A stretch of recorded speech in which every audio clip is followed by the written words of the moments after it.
Hello and welcome to Old Faithful. I'm your host, Matt Trask, back at Perfect Wave. It might be 2 months since we filmed down here at Perfect Wave. I'm so happy. I've been excited all day long. I don't think you can see them in the shot. I've got new shoes. They're amazing. I got them at Wear It Again Sam. Little plug for Wear It Again Sam. My thanks to Jay Allen, running sound and video here today. No coffee on the show. Support my friends at Black Hills Blend.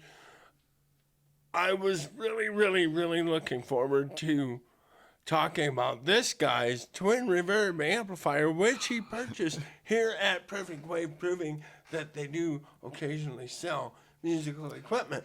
But he elected to bring a black electric guitar, which matches his attire. Ladies and gentlemen, the man in black and my good friend, Mr. Dexter Carmen. Hey, Matt. Hey, everybody. It's nice to have you on the show, buddy. It's really good to be here. We've tried this a couple of times and haven't quite gotten around to it. Yeah, it just says never lined up. But the success of this show is predicated on having people waiting in the wings, so here it all worked out, dude. It worked out perfectly, Yeah. as it always does. Well, yeah, you bet. I like the outfit, buddy, and Thank the guitar matches. Why don't you just dive right in and tell us about you? So, wow, about me. With emphasis on the kind of musicality and guitars and stuff. Yeah, sure. So, I've been playing music since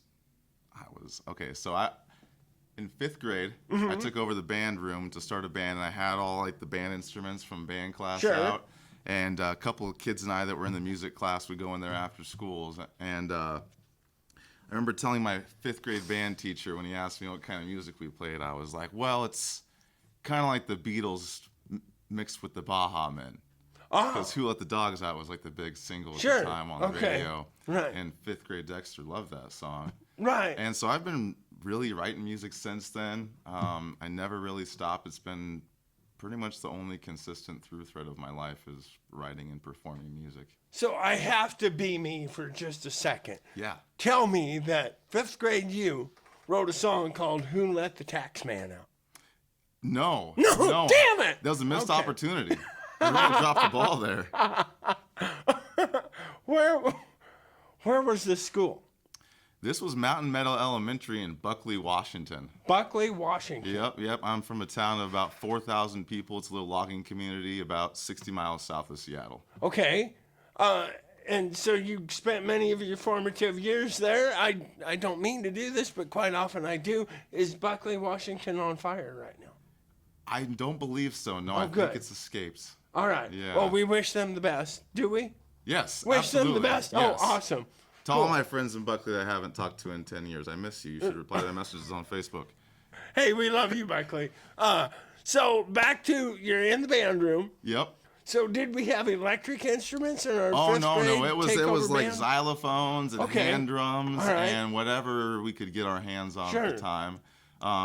We had a couple drums and keyboards. All right. Like electric Casio keyboards. Did we ever get out of the band room? Did we go to the cafeteria with this? No. It Dang never went beyond the conceptual phase. Okay, all right. Like a lot of artists, it stayed in my head or in the bedroom for a long time, and then it eventually made its way into the world. It does happen that way, doesn't it? Yeah.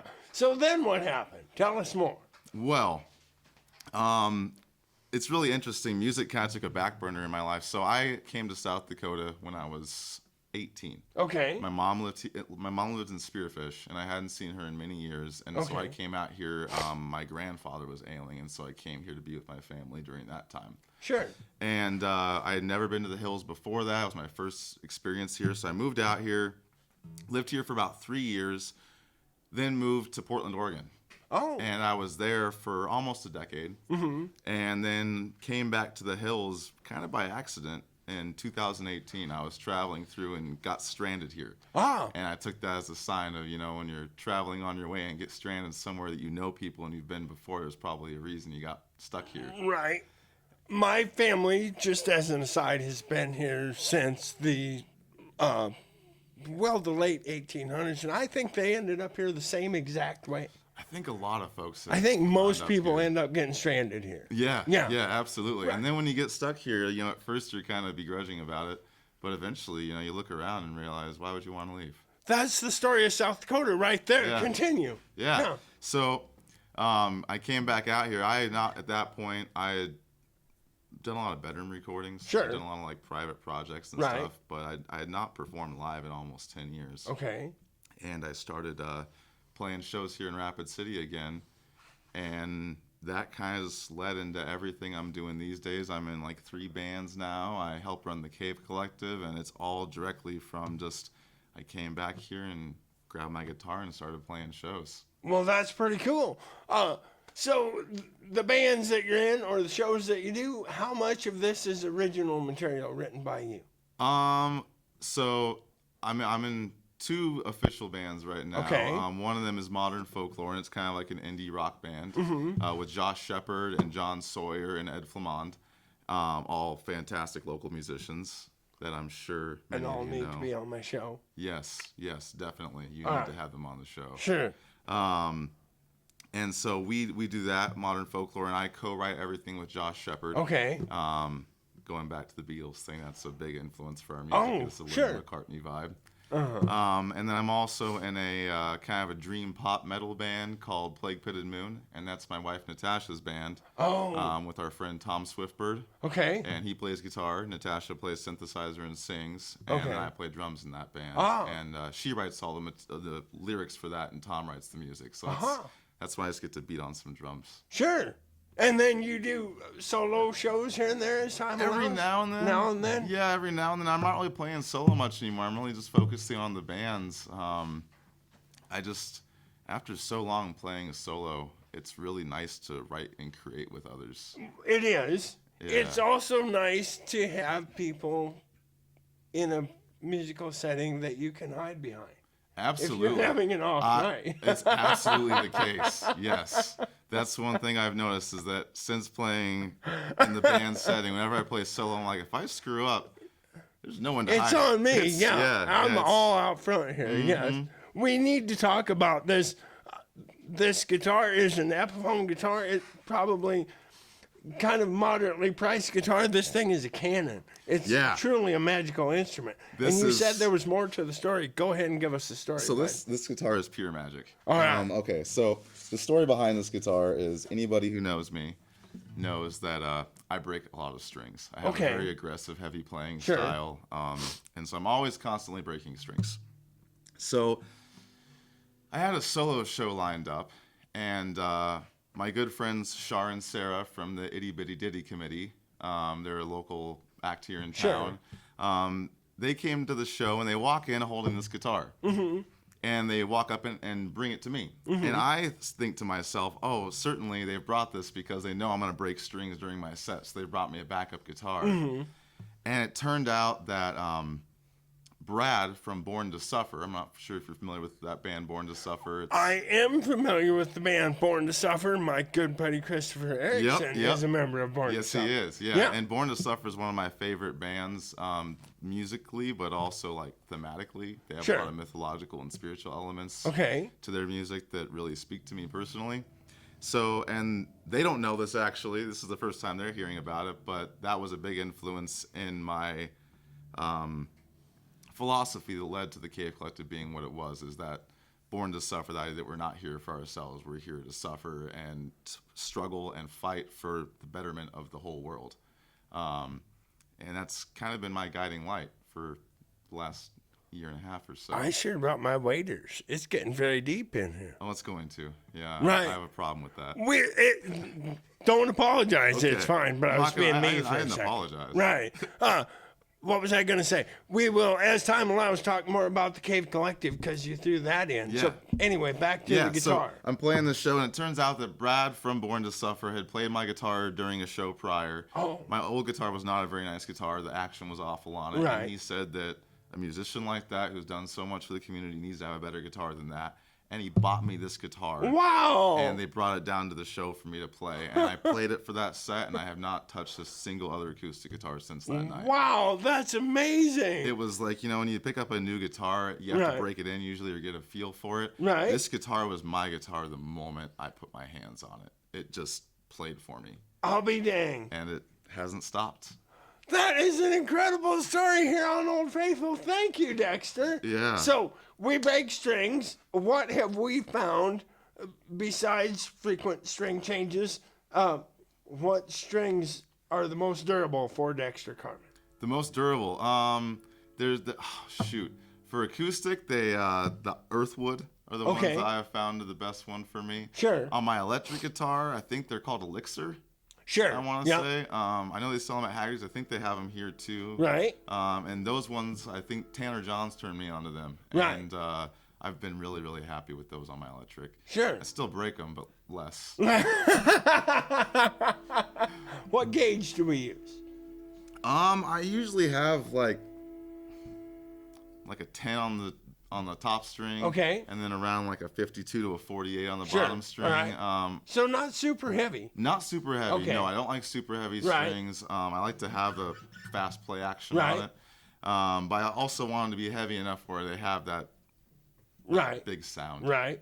I do want to mention real fast, I'm not poo-pooing any brand of strings, but it is a very real thing that some people react differently to a certain brand of string. I have a buddy who he somehow corrodes elixirs, and they break within an hour. Really? Yeah, which is really weird. Chance Dennis, he was on the show. Anyway, Okay. back to you. Yeah. So everybody's got to find their own string, is what I yeah. was saying. Yeah. That's like a whole metaphor for life right there. Probably. Everyone's gotta find their own string. You got to find your own string. Thank you, Dexter. Thank you. So, what was your first guitar way back in the band room? My there? very first Buckley, guitar. Was it Buckley, Washington? I didn't get a guitar until I was about 14. I was in high school, and I was in like a classical guitar class, and I had a 3/4 scale guitar. It was like a Right. little miniature thing, and I was always getting in trouble because in that class they wanted us to play scales and traditional classical Right. music and stuff like that. No picks allowed. And I was always kind of doing my own thing, writing my own stuff. And I remember the teacher was irritated by the fact that I was doing my own stuff, Right. but also that he was appreciative that it wasn't just like speed metal. Right, yeah. So he like encouraged me off to the side, but was also like, but in class, why don't you put the pick away and do as I ask? Well, sometimes the rules are there for a reason. Yes. But you get the rules and the rebel, and then the poor teacher caught in the middle. Exactly, You know? yeah. It sounds like he did the best he could. Yeah, Aaron Seeley. Hey, Yeah, Aaron Seeley, if you're out there watching, my 9th and 10th grade guitar teacher. shout out to you, Aaron Seeley. Yeah. You bet.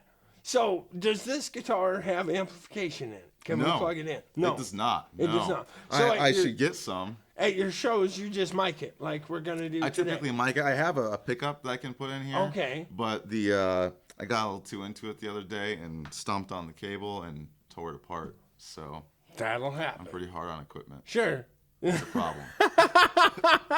Pretty hard on equipment. That's a Corb Lund song. Yeah. Yeah. Yeah. Hard on equipment. It makes sense. You bet. Yeah. So, do we play this in any of our bands? Or is this mostly...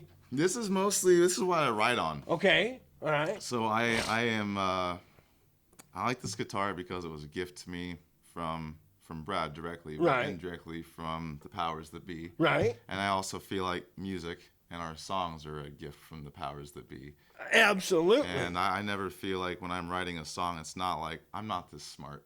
So these words come to me, these chords Right. come to me, and it's just a matter of I gotta find a guitar and get it out before it's gone. Right. Because it's not mine. It's not my idea. It's being sent to me. Right. And I feel like as musicians, some people are very methodical and intentional about their craft, especially in like when you get to like jazz, prog, stuff like that. But I feel like with folk and songwriting, and you know this, it's very much storytelling, and storytelling is coming from something beyond us. I could not agree more with what you're saying. Wow. With one difference that when a song enters my head, and that's the only way I have to say it, I try and forget it. Really? And the thinking being, and maybe I'm wrong, that if I can forget it, it wasn't that good. Sure. And if it comes back later on, you know it was meant to be. I'm like, oh, that's a keeper. Yeah. That's fair. Yeah. I once heard an interview with Tom Waits. He was talking about. Amazing songwriter. Oh yeah, absolutely. After you watch the show, look up Tom Waits. Yeah, Okay. please do. Yeah. So Tom Waits was talking about his songwriting process. Right. It's the same thing where he feels like this stuff is dictated to him. Right. And so he says if he's in the car in LA traffic and a song comes to him, he'll just close his eyes and say a prayer and say, hey, if this is a song you want to get out there, you better wait until I'm in a better place to write it down.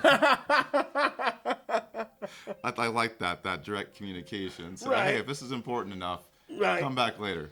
I know a couple of well-known artists. Eddie Rabbitt comes to mind, the country songwriter Eddie Rabbitt, who would stop at a payphone, this was way back in the day, and sing a few bars of the new song into his home answering machine if he was on the road. Really? So he could take and catch that song that came to him in the car.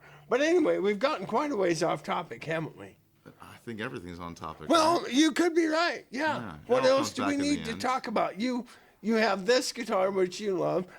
You also have a Squier Telecaster, I do believe. It's not a Squier. It's not. It's A vintage. a That's tradition. Right. Tradition. Tradition. Yeah. Tradition. I don't even know if they're still around anymore. It was a boutique shop based out of Kentucky, I believe. Okay. I got that guitar from actually Black Hills Guitar, from Steve. What's his last name? Steve is the owner of Black Hills Guitar. I don't know if they're still operating out in Spearfish. Okay. But I bought that guitar from him, I'm going to say 10 years ago. Okay. And I mean, that's saying something that this guitar I got about a year and a half ago. And Right. I wanted to bring this on the show. Sure. But like, I've had that guitar for almost 10 or 11 years. I've played probably 150, 200 shows with it at least. Wow. Yeah.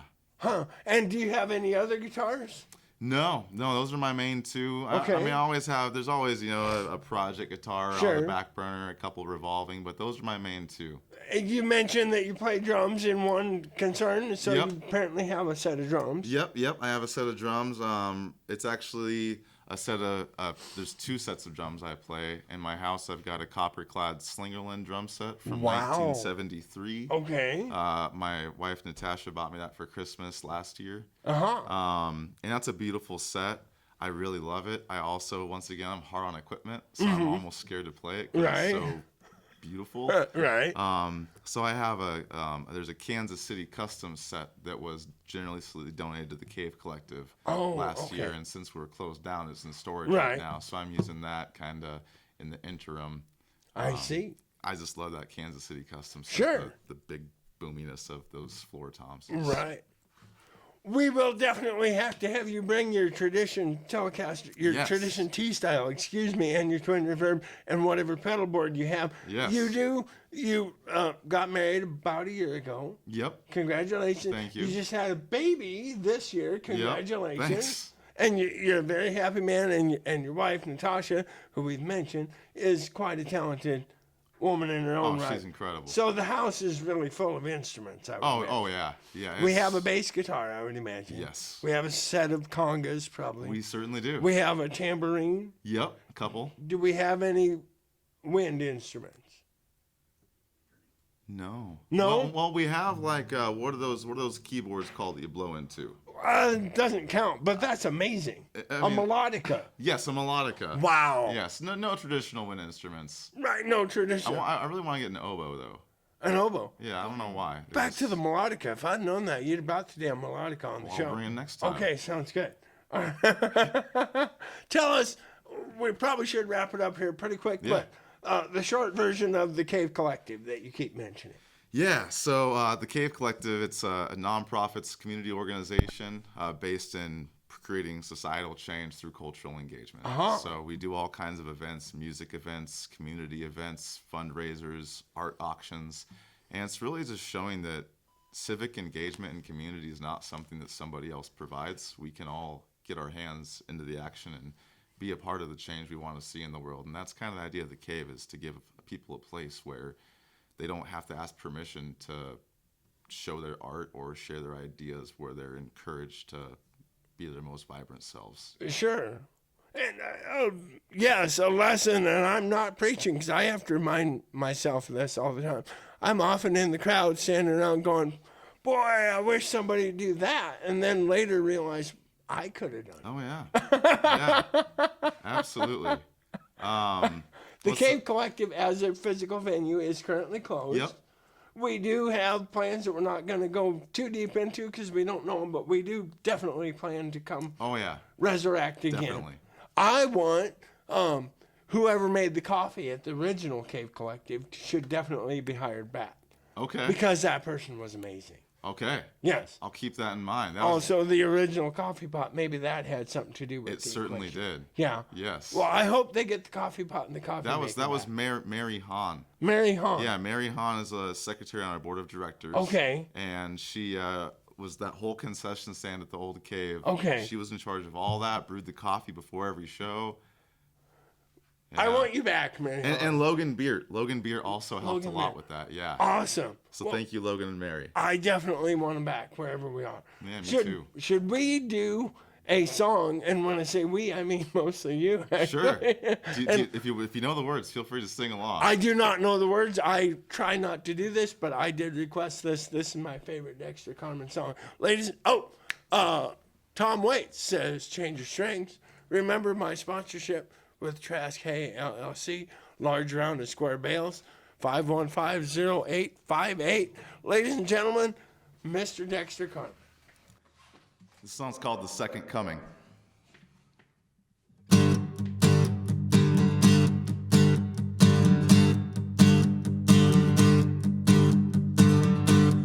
You were my hello, you were my goodbye. Was your oppressor, I was your nightlight. You were my sunset and you were my sunrise. Now you're on eclipse, you're blocking out my light. Want me to go, then you want me to stay. And can't say I blame you, have unique ways. We both are dying, but for now we live. Let's get on living, there's no time for this. We started something, yeah, we started something new. Didn't know what it was, now we don't know what to do.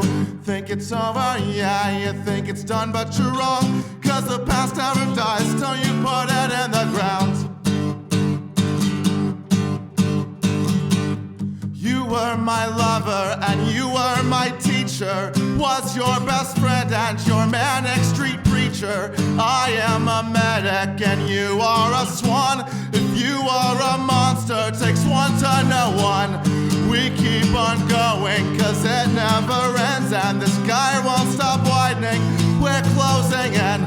The center cannot hold and neither can we. So long to the old ways and hello to me. Started something, yeah, we started something new. Didn't know what it was, now we don't know what to do. Think it's over, yeah, you think it's done, but you're wrong.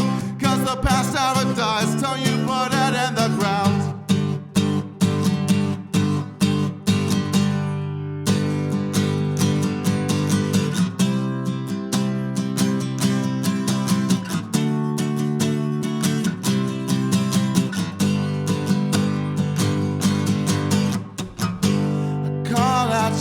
As we walk through cathedrals, I thought you my lover, you thought me your friend. The air smelled of pine as we drove through the needles. How long ago did you know this would end?